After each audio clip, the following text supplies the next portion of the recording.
আসসালামু আলাইকুম ভিউয়ার্স, আশা করছি সবাই ভালো আছেন। আজ বরাবরের মতো নতুন একটি ভিডিওতে আপনাদেরকে স্বাগতম। আজকে আমি আপনাদেরকে দেখাবো চিকেন টিকিয়া কাবাব বানানোর রেসিপি। চিকেন টিকিয়া কাবাব বানানোর জন্য 1.5 কেজি ওজনের একটি মুরগির বুকের হাড় ছাড়া মাংস নিয়েছি। 2 কাপ পরিমাণ ছোলার ডাল নিয়েছি। ডালের মধ্যে আমি 1 পিস দারচিনি, 3টা এলাচ, 2টা লং দিয়েছি। 1 চামচ হলুদ গুঁড়ো, 1 চামচ লবণ, 1 চামচ আদা বাটা ও 1 চামচ রসুন বাটা দিয়ে সিদ্ধ করে নিয়েছি। আর মাংসের মধ্যে 1 চামচ হলুদ গুঁড়া ও লবণ দিয়ে সিদ্ধ করে নিয়েছি। এখন মাংস এবং ডাল একসাথে ব্লেন্ড করে নিয়েছি। এবার ডাল এবং মাংসের মধ্যে 2 চামচ আদা বাটা, 2 চামচ রসুন বাটা, পেঁয়াজ কুচি, ধনিয়ার গুঁড়া, জিরার গুঁড়া, কালো গোলমরিচের গুঁড়া, গরম মসলার গুঁড়া, 2টা ডিম, ধনিয়া পাতা কুচি, কাঁচামরিচ কুচি দিয়ে একসাথে হাত দিয়ে মেখে নিব। তারপর এক এক করে হাতের সাহায্যে টিকিয়া কাবাব বানিয়ে নিব।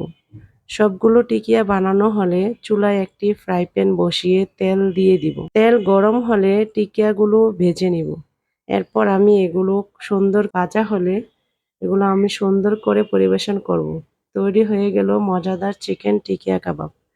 আমার ভিডিও যদি ভালো লাগে লাইক, কমেন্ট, শেয়ার করতে ভুলবেন না। আর ভিডিও দেখতে চাইলে চ্যানেলটি সাবস্ক্রাইব করে দিবেন। পাশে থাকা বেল আইকনটি ক্লিক করে অল সেট করে দিবেন। আসসালামু আলাইকুম।